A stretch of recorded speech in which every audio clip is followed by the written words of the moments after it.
નમસ્કાર વિદ્યાર્થી મિત્રો, સ્વાગત છે તમારું યુટ્યુબ ચેનલની અંદર।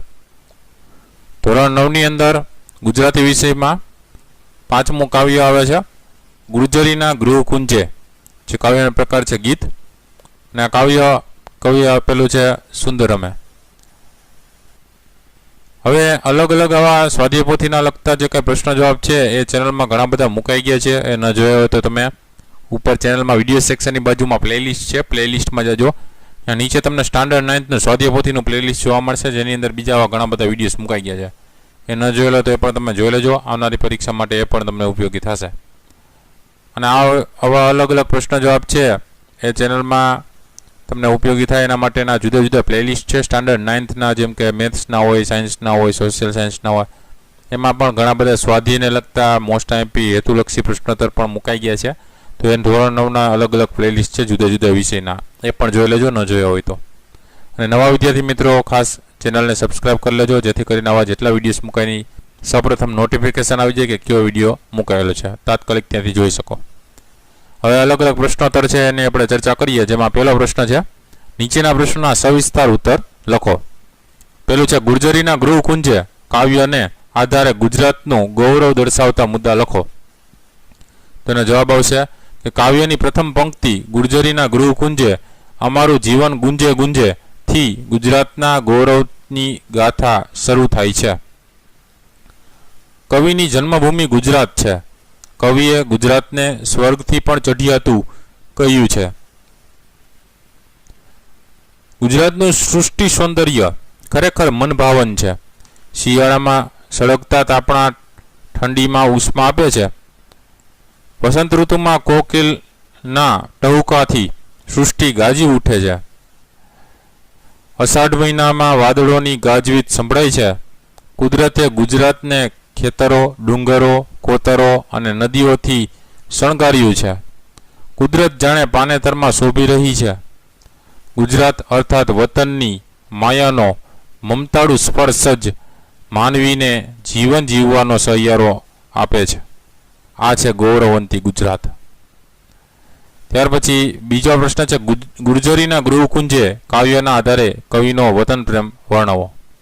તેમનો જવાબ જોઈએ કે ગુર્જરીના ગૃહકુંજે કાવ્યમાં કવિનો વતન પ્રેમ પ્રથમ પંક્તિથી છેલ્લી પંક્તિ સુધી વ્યક્ત થયો છે। આ વતનમાં કવિનો જન્મ થયો છે।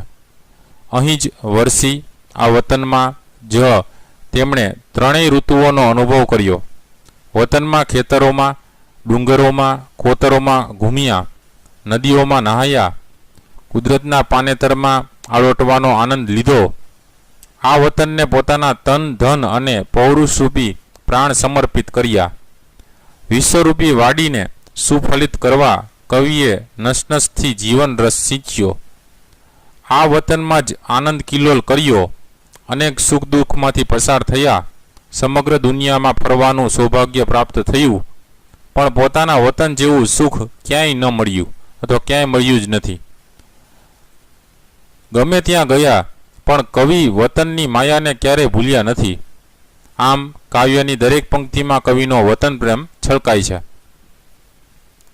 પછી બીજો પ્રશ્ન આવે છે નીચેના પ્રશ્નનો 2-3 વાક્યોમાં ઉત્તર લખો। પ્રશ્ન છે કવિનો પ્રારંભના જીવન માટેનો પહેલો અનુભવ શું હતો? એનો જવાબ થશે કે કવિનો પ્રારંભના જીવન માટેનો પહેલો અનુભવ એ હતો કે ગુર્જરીના ગૃહકુંજે એમનો જન્મ થયો। અહીં જ પાપા પગલી માંડી અર્થાત શૈશવ વીત્યું। એમના યૌવનની વાદળી પણ અહીં જ વરસી હતી। એમનું યૌવન પણ અહીં જ પાંગર્યું હતું। ત્રીજો પ્રશ્ન છે નીચેના પ્રશ્નોના એક વાક્યમાં ઉત્તર લખો, જેમાં પહેલો છે ગુર્જરીના ગૃહકુંજે કાવ્યના કવિનું નામ લખો। તેનો જવાબ થશે ગુર્જરીના ગૃહકુંજે કાવ્યના કવિ સુંદરમ છે। બીજો પ્રશ્ન છે ગુર્જરીના ગૃહકુંજે કાવ્યનો સાહિત્ય પ્રકાર જણાવો। તેમનો જવાબ થશે ગુર્જરીના ગૃહકુંજે કાવ્યનો સાહિત્ય પ્રકાર ગીત છે। ત્રીજો પ્રશ્ન છે સુંદરમ કોનું ઉપનામ છે? તેમનો જવાબ થશે સુંદરમ કવિ ત્રિભુવનદાસ પુરુષોત્તમદાસ લુહારનું ઉપનામ છે। ચોથો પ્રશ્ન છે ગુર્જરીના ગૃહકુંજે કાવ્ય કવિના કયા કાવ્ય સંગ્રહમાંથી લેવામાં આવ્યું છે? તેમનો જવાબ થશે ગુર્જરીના ગૃહકુંજે કાવ્ય કવિના વસુધા કાવ્ય સંગ્રહમાંથી લેવામાં આવ્યું છે? પાંચમો પ્રશ્ન છે, ગુર્જરીના ગૃહકુંજે કાવ્યના કવિને કેવો અનુભવ નથી થયો? તેનો જવાબ થશે ગુર્જરીના ગૃહકુંજે કાવ્યના કવિને ભર ઉનાળે તાત્યા અહીં સગડીએ નો અનુભવ નથી થયો. છઠ્ઠો પ્રશ્ન છે, આંખ અમારી ખુલી અહીં પહેલી કવિને કહીને કવિ શું કહેવા માગે છે? તેનો જવાબ થશે આંખ અમારી ખુલી અહીં પહેલી એવું કહીને કવિ કહેવા માગે છે કે તેમનો અહીં જ ગુજરાતમાં જન્મ થયો હતો. સાતમો પ્રશ્ન છે, જીવનની સફળતા નિષ્ફળતાનો ઉલ્લેખ ક્યાં જોવા મળે છે? એમનો જવાબ છે જીવનની સફળતા નિષ્ફળતાનો ઉલ્લેખ જીવન જંગે જગતે ભમ્યા પણ વિસર્યા નહીં ગૃહ માયામાં જોવા મળે છે. આઠમો પ્રશ્ન છે, જીવનરૂપી યુદ્ધમાં કવિ ક્યાં ભમ્યા હતા? અને જવાબ થશે જીવનરૂપી યુદ્ધમાં કવિ જગતમાં ભમ્યા હતા. નવમો પ્રશ્ન છે, ગુર્જરીના ગૃહકુંજેના કવિ સમગ્ર વિશ્વમાં ભમ્યા પણ કોને વિસર્યા નહીં? તમને જવાબ થશે ગુર્જરીના ગૃહકુંજેના કવિ સમગ્ર વિશ્વમાં ભમ્યા પણ ગૃહ માયા એટલે કે જન્મભૂમિની માયાને વિસર્યા નહીં. દસમો પ્રશ્ન છે, ગુર્જરીનું ગૃહ એટલે કોનું ગૃહ? એનો જવાબ થશે ગુર્જરીનું ગૃહ એટલે જ્યાં ગુજરાતી ભાષા બોલાય છે. 11મો પ્રશ્ન છે, ગુર્જરીના ગૃહકુંજે કાવ્ય કયા રાગમાં સ્વરબદ્ધ થયું છે? તેમનો જવાબ થશે ગુર્જરીના ગૃહકુંજે કાવ્ય કાફી રાગમાં સ્વરબદ્ધ થયું છે. ચલો બધા પ્રશ્નોત્તર આપણે જોયા. એના પછી હવે વ્યાકરણલક્ષી વિભાગ જોઈએ. વ્યાકરણને લગતા પ્રશ્નો પણ પરીક્ષામાં પૂછાતા હોય છે. ચલો પહેલો પ્રશ્ન છે, નીચે આપેલા શબ્દોની જોડણી સુધારીને લખવાની છે. તો પહેલું ગુર્જરી છે, એમાં ગુર્જરી રી દીર્ઘ આવશે, ગુ રસ્વય આવશે ગુર્જરી. બીજું પૌરુષમાં પ ઉપર બે માત્રા પૌરુષ, છેલ્લો સ છે સ છે એમાં ષટકોણ વાળો સ પૌરુષ.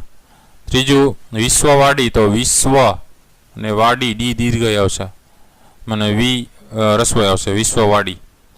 ચોથું ગૃહમાયામાં ગૃહમાં નીચે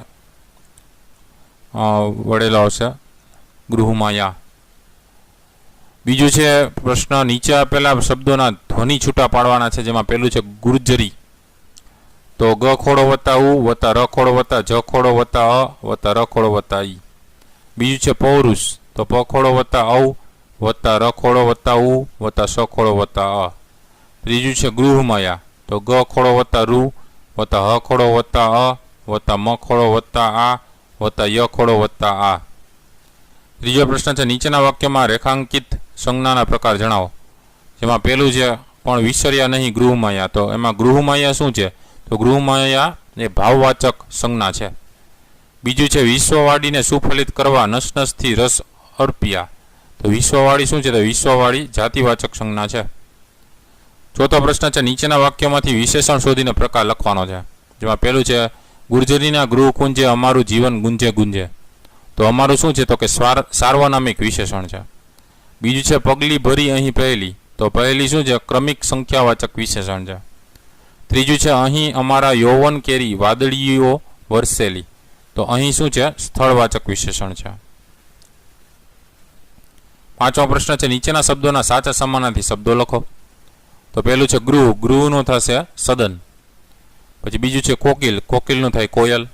ત્રીજું છે ઘન, એનું થશે મેઘ. ચોથું છે પૌરુષ, એનું થશે મર્દાનગી. પાંચમું છે કુદરત, એનું થશે પ્રકૃતિ. છઠ્ઠું છે તન, એનું થશે શરીર. સાતમું છે નસ, એનું થશે નાડી. આઠમું છે જંગ, એનું થશે યુદ્ધ. છઠ્ઠો પ્રશ્ન છે, નીચેના વાક્યમાંથી સર્વનામ શોધો. તેમાં પહેલું છે અમે ભમ્યા અહીંના ખેતરમાં, તેમાં સર્વનામ અમે આવશે. બીજું છે અમે અહીં રોયા કલ્લોયા કલ્લોલિયા, તો એમાં પણ અમે સર્વનામ છે. સાતમો પ્રશ્ન છે, શબ્દ સમૂહ માટે એક શબ્દ આપો. પેલું છે શિશિર એટલે કે પાનખર પછીની વૃક્ષોની પલ્લવિત કરનારી ઋતુ, એને કહેવાય વસંત. બીજું છે હિન્દુ કન્યાને પરણતી વખતે પહેરવાની લાલ કે કેસરી રંગની કિનારીવાળી સફેદ રેશમી સાડી, એને કહેવાય પાનેતર. ત્રીજું છે જમીન, પર્વત કે ઝાડમાં પડેલો મોટો ઊંડો ખાડો કે બખોલ એને કહેવાય કોતર. પછી પ્રશ્ન 8મો છે સમાસ ઓળખાવો, જેમાં પહેલું છે ગૃહ કુંજ, તો એ થશે તત્પુરુષ સમાસ. બીજું છે ઘનગર્જન, એ છે તત્પુરુષ સમાસ. ત્રીજું છે વિશ્વવાડી, એ કર્મધાર્ય સમાસ. ચોથું છે નસ નસ, એ દ્વંદ્વ સમાસ. પાંચમું જીવન જંગ, એ કર્મધાર્ય સમાસ. છઠ્ઠું ગૃહ માયા, એ તત્પુરુષ સમાસ. 9મો પ્રશ્ન છે નીચે આપેલા શબ્દના વિરોધી શબ્દો આપો. તો વિરોધી શબ્દ જોતા જઈએ. ખુલ્લુંનું બંધ, પહેલુંનું છેલ્લું, પ્રાણનું નિષ્પ્રાણ, જીવનનું મરણ, રોવુંનું હસવું, ઉઠવુંનું બેસવું. 10મો પ્રશ્ન છે નીચે આપેલા શબ્દોના લિંગ ઓળખાવો. તો દરેકના લિંગ જોઈએ. જેમાં પહેલું છે કુંજ, તો એ છે સ્ત્રીલિંગ. બીજું છે યૌવન, એ છે નપુંસકલિંગ. ત્રીજું છે કોકિલ, કોકિલ છે પુલિંગ છે. ચોથું ડુંગર, એ પુલિંગ છે. પાંચમું નસ, સ્ત્રીલિંગ છે. છઠ્ઠું જગત, એ નપુંસકલિંગ છે. 11મો પ્રશ્ન છે નીચેના વાક્યના અલંકાર ઓળખાવો. તો અલંકારમાં જોઈએ. પહેલું છે ગુર્જરીના ગૃહ કુંજે અમારું જીવન ગુંજે ગુંજે, એ થશે રૂપક અથવા તો વર્ણ સગાઈ અથવા તો વર્ણાનુપ્રાસ અલંકાર. બીજું અમે ભમ્યા અહીંના ખેતરમાં, ડુંગરમાં કોતરમાં, નદીઓમાં નાહ્યા આડોટિયા કુદરત પાનેતરમાં, એ થશે અંત્યાનુપ્રાસ અલંકાર. ત્રીજું છે વિશ્વવાડીને સુફલિત કરવા નસનસથી રસ અર્પ્યા, એ થશે રૂપક અલંકાર. ચોથું છે જીવન જંગે જગત ભમ્યા પણ વિસર્યા નહીં ગૃહ માયા, એ થશે રૂપક અલંકાર. 12મો પ્રશ્ન છે નીચે આપેલા શબ્દોમાંથી પૂર્વ પ્રત્યય પર પ્રત્યય જણાવો. પહેલું છે ગુર્જરી, તેનું થશે ગુર્જર વત્તા ઈ, એ પર પ્રત્યય. બીજું છે યૌવન, તો અ છે એ પૂર્વ પ્રત્યય છે વત્તા યુવાન. ત્રીજું છે વાદળી, તો વાદળ વત્તા ઈ છે એ પર પ્રત્યય છે. ચોથું છે પૌરુષ, તો અપૂર્વ પ્રત્યય છે વત્તા પુરુષ. ત્રીજો પ્રશ્ન છે નીચેના વાક્યના કાળ ઓળખાવો. તો પહેલું છે અહીં શિયાળે તાપ્યા, એ થશે ભૂતકાળ. બીજું છે અમે ભમ્યા અહીંના ખેતરમાં, એ થશે ભૂતકાળ. ત્રીજું છે ગુર્જરીના ગૃહ કુંજે અમારું જીવન ગુંજે ગુંજે, એ થશે વર્તમાન કાળ. તો વિદ્યાર્થી મિત્રો, આ હતા આ કાવ્યને લગતા અલગ અલગ સ્વાધ્યાય પોથીના પ્રશ્નોના જવાબો. વિડીયો ગમ્યો હોય તો લાઇક કરજો અને તમારા મિત્રોને પણ વિડીયો શેર કરજો. સાથે ચેનલને સબસ્ક્રાઇબ ન કરી તો ચેનલ પણ સબસ્ક્રાઇબ કરી અને બેલ આઇકન પર ક્લિક કરી દેજો, જેથી કરીને નવા જેટલા આવા વિડીયોઝ મુકાય એની નોટિફિકેશન સૌપ્રથમ તમને જોવા મળે. આ ચેનલમાં ઘણા બધા વિડીયોઝ મુકાતા રહેતા હોય છે, તો જોતા રહેજો વિડીયો, જ્ઞાનમાં વધારો કરતા રહેજો. ફરી પાછાના વિડીયો સાથે મળીએ. ત્યાં સુધી ન જોયેલા વિડીયોઝ જોઈ લેજો. તમારી કાળજી રાખજો. Thank you very much and take care.